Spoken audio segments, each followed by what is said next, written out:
Bonjour. Alors aujourd'hui on va voir une petite technique, un petit peu technique justement, pour essayer d'enlever cette ombre. Voilà, je suis passé là sur les quais de la Seine à Paris. Il y a cette personne qui s'est pris une petite pause et qui s'est endormie. Donc moi j'ai fait la photo, je trouvais ça rigolo.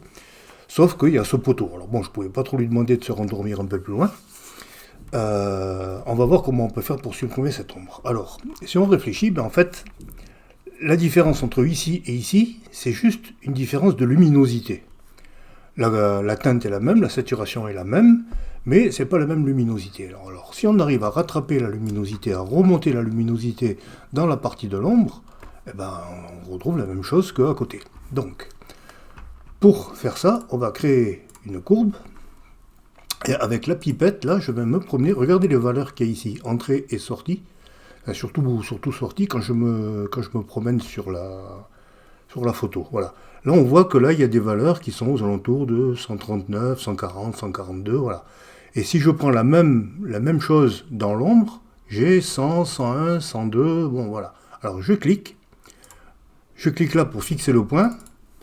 Le point, je le mets donc, je mets sa valeur de sortie que j'ai mesurée, elle est à 101, je la remets à 141, voilà. Et donc là, j'ai récupéré normalement la même luminosité, sauf que elle a grandi sur toute la photo. Donc maintenant, il faut faire un masque. Alors le masque est là, il est tout blanc. Je fais CTRL-I pour l'inverser, il soit tout noir. Et maintenant, je vais peindre avec le pinceau, 100% en blanc. Voilà. Je zoome un petit peu. Alors c'est là que c'est un petit peu délicat. Il faut y aller tout doucement. Hop, là j'ai un petit peu débordé sur la flotte. Voilà. Alors là, bon, je le fais un petit peu grossièrement, hein, mais je vous assure qu'on arrive à rattraper des trucs un peu surprenants. Là, je fais touche X pour inverser le noir et le blanc pour rattraper ce que j'ai débordé dans le haut. Voilà, je reviens un petit peu comme ça. Voilà, c'est pas grave, hein, c'est pour la démonstration. Voilà, alors là, j'y suis pas tout à fait dans la même luminosité. Donc je vois que c'est une question, c'est un petit peu jaune, hein, le pavé là. Donc je vais taper dans la courbe de bleu, puisque vous savez, le bleu et le jaune, c'est la même chose à l'envers. Hein, enfin, le jaune est l'inverse du bleu. Donc je fixe un point, et avec le clavier et touche haut et bas, je vais baisser un petit peu mon bleu pour que ça devienne du jaune. Voilà, là c'est un peu trop, voilà, là c'est bon. Il y a quoi 129, 125, voilà, il y avait 4 points de différence. Alors bon, ça s'ouvre encore un petit peu, hein, il faudrait, hop, zut, je suis resté en noir. Je suis plus sur le masque.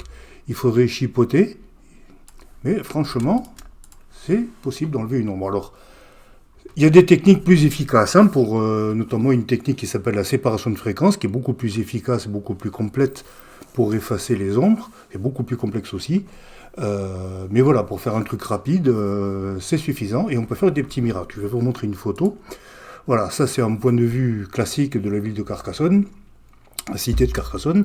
Il y a quelques années, ils avaient mis des autocollants qui faisait une cible, et si on se plaçait exactement à cet endroit-là, voilà, ça montait là-haut sur les donjons derrière, sur la tour, sur les murs, et si on se plaçait exactement à cet endroit-là, ça faisait une cible. Bon, c'était peut-être joli graphiquement, mais du point de vue touristique, ou la vieille pierre, tout ça, c'était assez dégueulasse. Donc ça a gueulé, ils l'ont vite enlevé. Sauf que quand ils l'ont enlevé, ben, ils ont arraché avec le revêtement de la pierre. Et moi, je suis arrivé là, quelques temps plus tard et j'ai voulu faire la photo et c'était comme ça, il y avait ces marques. Alors, j'étais pas du tout sûr que la technique marche parce que ce n'est pas qu'une question de luminosité. J'ai passé pas mal de temps, mais j'ai eu ça. Alors, je peux malheureusement pas vous montrer mon calque de travail parce que malheureusement, je ne sais pas pourquoi j'ai perdu tout le PSD, enfin tout le travail qui a été fait. Mais vous voyez que c'est possible de tout effacer avec un petit peu de patience. Voilà, bonne journée.